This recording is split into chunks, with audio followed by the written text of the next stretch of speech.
बड़े नेता हैं देश के, वो हनुमान जी का गदा लेके कहते हैं कि वोट दे दो, जबकि संविधान में धर्मनिरपेक्ष कहा गया है और धर्म के नाम पर वोट मांगना उसमें तो डिस्क्वालिफिकेशन हो जाता।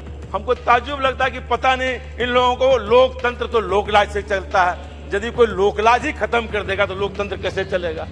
क्या एमपी लोग जो गरीब हैं, जैसे हम लोग हैं, हम लोग तो वो तो आज मेट्रो में चढ़ते हैं, तो रोज मेट्रो में चढ़ के प्लेन पकड़ने जाते हैं, पैसा ही नहीं है, गाड़ी का कहां से जाएंगे। देश की आजादी में कोई रोल नहीं है, देश का संविधान बनाने में कोई नहीं है। आज इस जो हमारा जो हाउस जिसमें हम लोग बैठे हुए हैं वर्तमान, ये जो बिल्डिंग है बहुत पुराना बना हुआ, जो हमारे सम्मानीय प्रधानमंत्री ने कहा कि इस देश के जनता के पैसे के द्वारा बना गया है, बड़ी अच्छी बात है। उसका आज हम लोग विदाई दे रहे हैं और नए भवन में हम लोग कल से जाएंगे। इस भवन को हम बहुत प्रणाम करते हैं, इसने बहुत सारे दिन देखे 75 साल के आजादी के इतिहास में, और बहुत अच्छे से भारत का लोकतंत्र चलते रहा है। संविधान सभा के द्वारा जिसमें ये संविधान जो बनाया गया था, उस संविधान सभा में डॉक्टर अंबेडकर की मुख्य भूमिका थी संविधान को बनाने में। उन्होंने कहा कि भारत एक संप्रभु, सोशलिस्ट, धर्मनिरपेक्ष और लोकतांत्रिक गणराज्य होगा। लेकिन जो संविधान में लिखा है वो संविधान की आत्मा के विपरीत आज काम हो रहा है।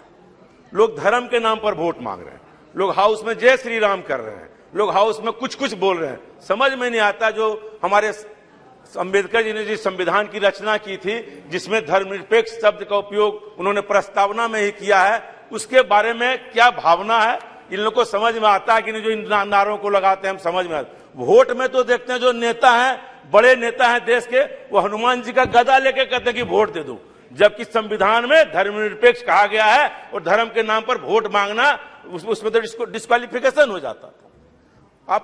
हमको ताज्जुब लगता है कि पता नहीं इन लोगों को लोकतंत्र तो लोकलाज से चलता है, यदि कोई लोकलाज ही खत्म कर देगा तो लोकतंत्र कैसे चलेगा।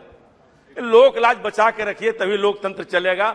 और जहां तक बात है, हम लोग हर अच्छे काम का हमेशा सपोर्ट भी करते हैं, जो अच्छा काम है अच्छी बात है। हमारे सम्मानीय प्रधानमंत्री जी ने कहा कि मैं इस सदस्य का सदस्य एमपी बना, वो कभी इस सदस्य के एमपी नहीं बने, वो सीधे प्रधानमंत्री बन गए। एमपी का शपथ उन्होंने बाद में लिया, प्रधानमंत्री का पद पहले लिया। सुने बस विदाई पर भी बोल रहे हैं, लेकिन उनको एमपी का दर्द समझ में नहीं आता। बोले कि हम सब बंद कर दिए, एक दिन तनख्वाह एमपी का नहीं बढ़ा। क्या एमपी लोग जो गरीब हैं, जैसे हम लोग हैं, हम लोग तो वो तो आज मेट्रो में चढ़ते हैं, तो रोज मेट्रो में चढ़ के प्लेन पकड़ने जाते हैं, पैसा ही नहीं है, गाड़ी का कहां से जाएंगे। इसलिए जो हमारे एमपी हैं, जो गरीब एमपी हैं, उनका भी ध्यान रखिए। अब निशिकांत दुबे जी के हम बड़े आदमी तो हैं नहीं, जो हम तो साधारण जानते हैं मेरे बारे में, जानते हैं चौबे जी मेरे बारे में कि कैसे हम गरीबी में चलते हैं। इसलिए हम चाहते हैं ये जो संविधान सभा के द्वारा जो आत्मा किया गया, और बहुत सारे लोग, देश की आजादी में कोई रोल नहीं है, देश का संविधान बनाने में कोई नहीं है। एक है कोई पेपर में पढ़े, कोई विवेक देवराय जी हैं, वो कह रहे हैं संविधान बदल देंगे। ये बताइए संविधान कैसे बदल देंगे। इसलिए इसको हम चाहते हैं कि जो संविधान के साथ छेड़छाड़ किया जा रहा है, ये सब काम नहीं होना चाहिए, तभी लोकतंत्र बचेगा। और देश की जनता ने बड़े बड़े सत्तारूढ़ दल को चने चबवा दिए हैं। ये देश की जो जनता है, ये जागरूक जो भारतवर्ष की जनता है, जितने को भी अहंकार जब सत्ता में हुआ है, उसको चना चिपवाने का काम इस देश की जागरूक जनता ने किया और सत्ता से उखाड़ फेंकने का काम किया। ये हमारा लोकतंत्र है। ये लोकतंत्र कोई एक दिन का नहीं है, वैशाली के जमाने से इस देश में लोकतंत्र चला आ रहा, आज से लोकतंत्र है हमारा। ये तो ट्यूटर पार्लियामेंट जो कहते हैं, वो ट्यूटर पार्लियामेंट जो अंग्रेज लोग बोलते हैं, पहले मेरे यहाँ ट्यूटर पार्लियामेंट था, ब्रिटेन में पहले लोकतंत्र, उसके पहले मेरे यहाँ लोकतंत्र था।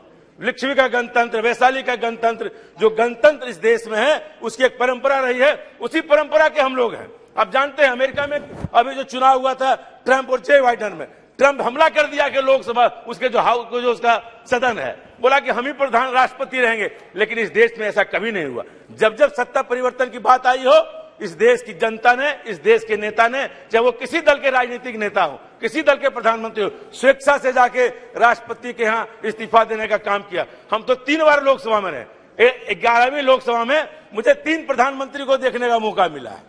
वाजपेयी जी 13 दिन के प्रधानमंत्री थे, तुरंत जाके इस्तीफा दिया। देवगौड़ा जी बने, उन्होंने इस्तीफा दिया। गुजराल जी बने, उन्होंने इस्तीफा दिया। ये तो हमारा स्वस्थ लोकतंत्र है कि जो बहुमत यहाँ होगा उसके बाद सीधे हम राष्ट्रपति के यहाँ जाते हैं और इस्तीफा देते हैं। ये किसी के द्वारा नहीं, हजारों साल की परिपाटी इस देश की जो है उसके द्वारा हमारा लोकतंत्र चल रहा है। और आप एक से एक दिन भी देखा है इस हाउस में, बड़े बड़े लड़ाइयां इस हाउस में भी देखा, लेकिन सब मिलके हम जानते हैं जब हम लोग आपस में किसी बात पर बहस करने लगते हैं तो जो हमारे सीनियर मेंबर ऑफ पार्लियामेंट होते हैं वो तुरंत हम लोगों को जाके उस बात को कहते हैं कि नहीं आप लोग शांति रहिए। हम लोगों ने इस हाउस में जब वाजपेयी जी को देखे हैं, जब 96 में हम लोग थे, जब वाजपेयी जी बोलने के लिए खड़े होते थे तो विपक्ष से लोग बोलते थे, सत्ता पक्ष से सारे लोग हम लोग सुनते रहते थे कि वो क्या बोल रहे हैं। लेकिन आज क्या परिपाटी है, जब हम लोग बोलते हैं विपक्ष का लोग, एक भी सत्ता पक्ष एमपी नहीं रहता। ये नहीं है, नहीं ये कोई उपस्थिति है, ये कोई उपस्थिति है क्या कहते हैं निशिकांत जी, ये कोई उपस्थिति तो है नहीं। और हम लोग सब लोग रहते थे। ये स्वस्थ लोकतंत्र का इस देश में हनन हो रहा है, वो ये सत्तारूढ़ पार्टी के आपकी जिम्मेवारी है। अरे आपकी जिम्मेवारी है, लोकसभा चलाना सत्ता पक्ष की जिम्मेवारी है, कोरम पूरा करना सत्ता पक्ष की जिम्मेवारी है, विपक्ष की सूची लागू नहीं है। इसीलिए आप जो कह रहे हैं ये सच बात को स्वीकार करिए, आप ऐसा नहीं करिए, आप हम कोई ऐसा बात नहीं, ये आपकी जिम्मेवारी है। लेकिन आप तो सुनेंगे नहीं किसी का बात, आप बोलेंगे सब लोग चले जाएंगे। इसलिए स्वस्थ लोकतंत्र का हनन हो रहा है, इस पर भी हमारे सम्माननीय अध्यक्ष महोदय को विचार करना चाहिए। जब तक हम लोग इस पर विचार नहीं करेंगे तब तक कैसे चलेगा हम लोगों का काम। और हम लोग जिन बातों को आप देख लीजिए, अब हमारे संविधान को बनाया कितने 2 साल कुछ महीना बताए सम्मानित प्रधानमंत्री महोदय, और आज कोई विवेक देवोराय या ओबेराय क्या है पता नहीं, नाम नहीं जानते हैं उतना, पेपर में पढ़े वो कहते हैं संविधान बदल देंगे। ऐसे कैसे होगा, बाहर का आदमी बोल रहा है कि संविधान बदल देंगे। अब हम लोगों को कल अपियर होना है कहां पे, फोटो सेशन, हम लोग पेपर में पहले ही पढ़ लेते हैं, बाद में सूचना हम लोग को जाती है कि कल हम लोग का ग्रुप फोटो सेशन होना। हम नोटिस ऑफिस में जाके पूछे भाई क्या बोला, और सवेरे पेपर में देखे कि पहले ही छप गया। पहले हम लोग को सूचना मिले, लोकतंत्र में हम लोग जब से थे पहले एमपी को सूचना जाती थी तब मीडिया में जाती थी, अब हम ही लोगों पे सूचना बाद में जाती है, मीडिया में पहले चली जाती है। अब बहुत सारी बात है, आप सब जानते हैं कि जो लोकतंत्र जो बना है, अंबेडकर से लेके, नेहरू से लेके, लोहिया से लेके जितने लोगों ने हमारे लोगों ने किया है, सब हम लोग जानते हैं कि कितने अच्छे तरीके से इस हाउस ने आरक्षण का बिल भी पास किया है। बीपी सिंह के नेतृत्व में जब आरक्षण का बिल लाया गया था मंडल कमीशन को, कितना दुराव था, लेकिन सब लोगों ने मान लिया बाद में। फिर हमारे रामकृपाल जी बैठे हैं, अर्जुन सिंह जी ने शिक्षा का बिल लाया आरक्षण का, लेकिन आरक्षण का जो था वो धीरे धीरे निजीकरण कर रहे हैं। जो सोशलिस्ट वर्ड लिखा हुआ है इस सब प्रस्तावना में वो तो खत्म हो रहा है। अब सारा चीज पूंजीपतियों को बेच दे रहे हैं, आप सारे होटल बेच रहे हैं, एयरपोर्ट बेच रहे हैं, रेलवे स्टेशन बेच रहे हैं, तो प्रस्तावना ही खत्म हो जा रहा है। कुछ दिन संप्रभुता का जो वर्ड है ये बचेगा कि ना बचे, इस पर भी हमको ध्यान देना पड़ेगा। सोशलिस्ट तो खत्म हो चुका, सेकुलर खत्म हो चुका, डेमोक्रेटिक अब चुनी हुई सरकार को गिराने का काम करते हैं। एक संप्रभु शब्द अभी तक बचा हुआ है, उसको भी बचाने के लिए मेहनत करना, बाकी तो खत्म हो ही चुका है। आप सब चीज को खत्म कर ही रहे हैं, उसमें कोई बहुमत आप करेंगे ही। बहुमत में लोगों को सत्ता पक्ष और विपक्ष जो बना हुआ है सबको मिलकर काम करने की आवश्यकता, एक एमपी का कोई सलाह नहीं लिया जाता।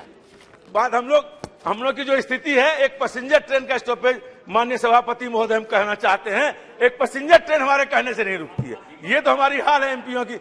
रिजर्वेशन हम डालते हैं कि कंफर्म होगा कि नहीं होगा, इसका गारंटी नहीं है। जो चिट्ठियां मंत्रियों जी को लिखते हैं उसका जवाब तक नहीं आता, जो मंत्री चिट्ठी का जवाब ही नहीं देता। इसलिए हम लोग एमपी का भी मान प्रतिष्ठा इस शासनकाल में गिरा है, इस पर भी विचार करने की आवश्यकता। तनख्वाह तो मिल ही नहीं रहा, हम लोग बहुत परेशान हैं, इसीलिए इन चीजों पर भी ध्यान देने की आवश्यकता है। इसलिए हम चाहते हैं जो हम नए भवन में जाएं, नए उत्साह के साथ जाएं, नई सोच और नई विचार के साथ जाएं, और लोकतंत्र को में जो संप्रभुता है इसको बचाने के लिए हम सारे लोग काम करें। सेकुलरिज्म को बचावें, सोशलिस्ट को बचावें, और डेमोक्रेटिक गणतांत्रिक राज्य बनाने के लिए हम काम करें, सब मिलकर